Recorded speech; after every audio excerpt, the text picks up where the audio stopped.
Hey Homestead family. So today we are working on yet another way to preserve the harvest.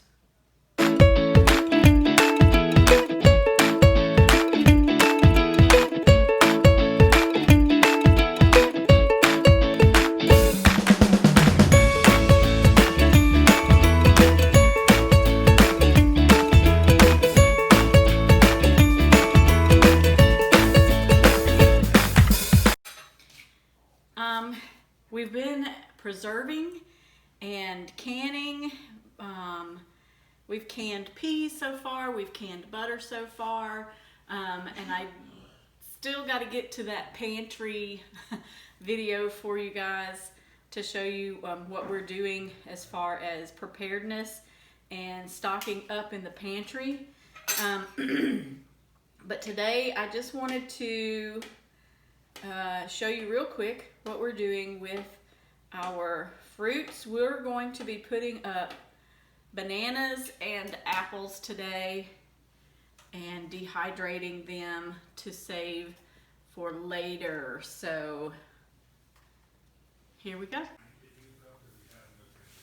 So we are cutting our slices into 1/4 inch thickness, and today we're going to be drying apple slices and banana slices.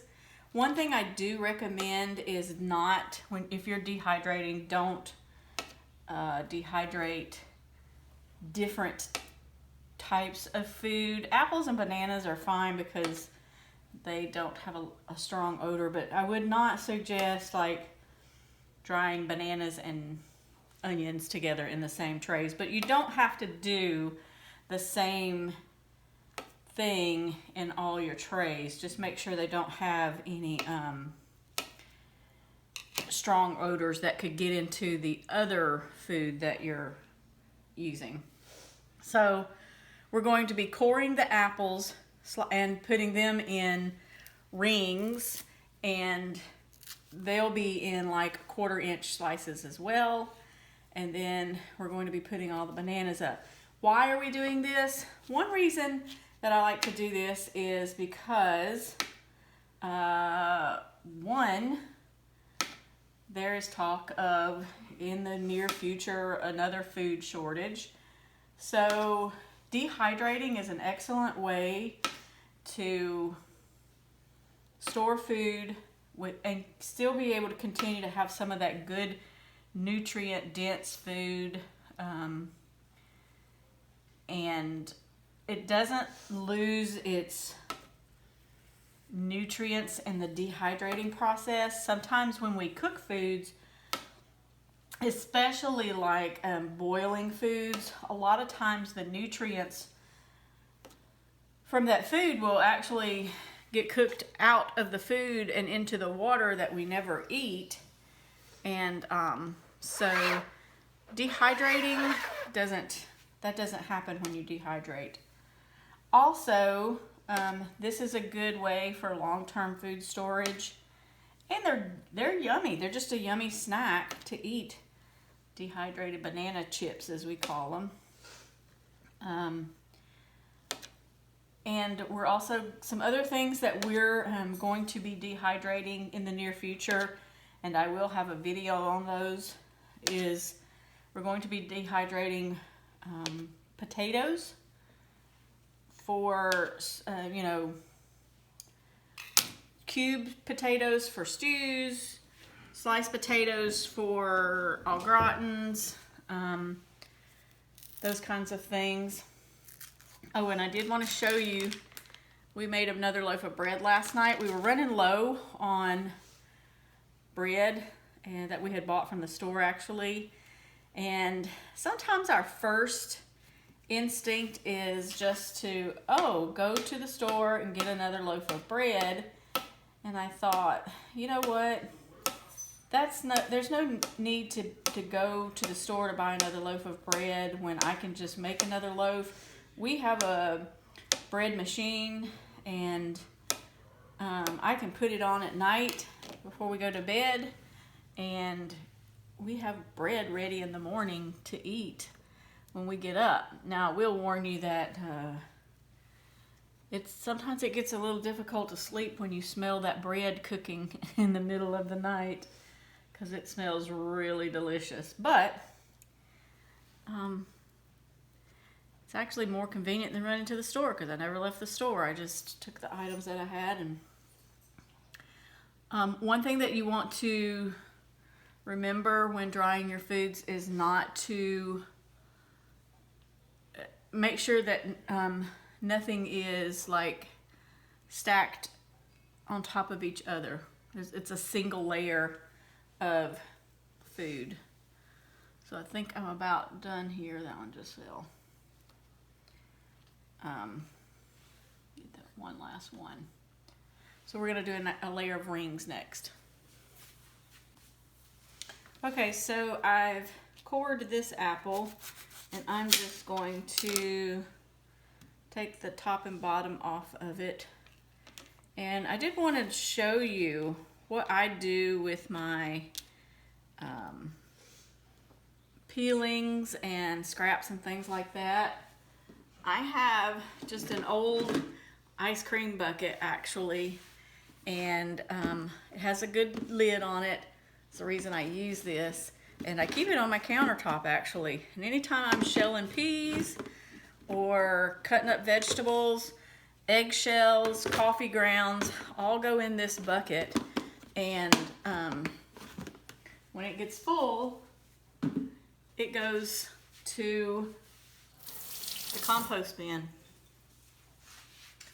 And I noticed the other day that it's really getting good. I actually had a little sprout come out of my compost bin, so something in there is growing. So we're going to do apple slices. That one's probably a little bit thick, but I'm going to put it up there anyway. Some people like to peel their apples. I prefer to keep the apples on just because I've always been taught that the nutrients in any kind of thing that has peelings in it is right at the peeling. So I want to make sure that I get all the goodness that I can get out of it. I need a bigger knife.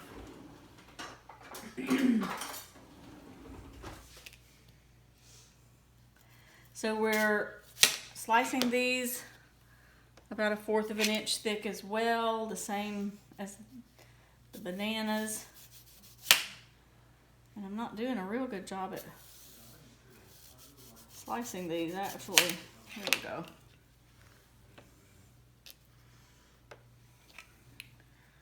Let's see if I can get this one in half.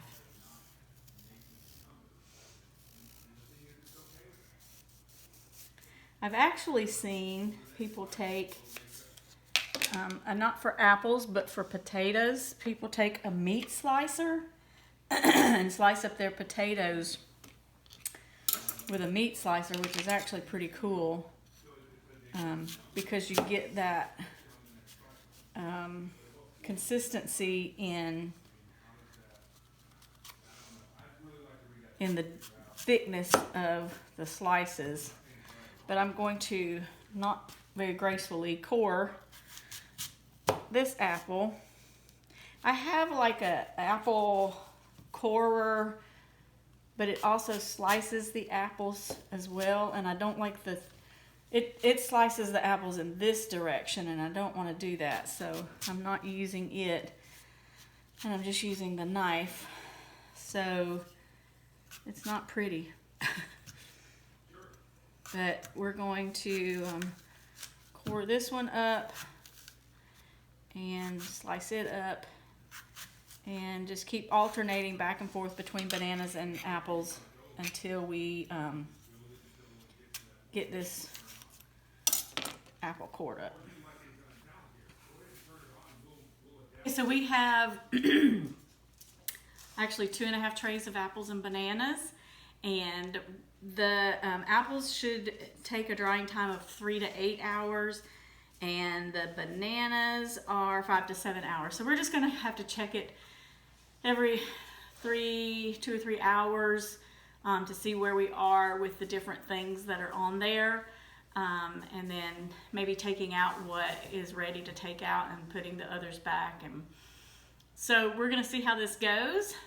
But because of the drying time, unless you have a dehydrator that actually has sort of like a timer on it or whatever, that it will shut off at a certain time, I suggest you start this in the morning so that you have the day to be able to check it throughout the day, because you don't want to be getting up in the middle of the night to check your, dehydrated food. So that's it, and we will get back to you later with the finished product. Hey Homestead! So we are finished with the dehydrated apple rings and banana rings, and we're having a problem not eating them and storing them in the jars. So everybody keeps walking by here and grabbing one out and munching on it. They are really, really good. She's eating one now. So here's the thing about dehydrating. Water dilutes whatever is in a fruit or vegetable. So when you extract the water out of it, it makes it super sweet, super yummy. So these really turned out well. So I would suggest, we had them on for 7 hours. Let me turn the camera around. So we've already gotten rid of eating one tray, and then this is what's left. The bananas get a little brown, but that doesn't affect the taste at all. And so I would definitely suggest dehydrating your fruits and vegetables for long-term storage, but good luck not eating it before you put it in the cans, in the jars. We are headed out to our oldest grandson's football game, and so we're going to sign off for now. Thanks for watching, and remember, do your best and let God do the rest. Bye-bye.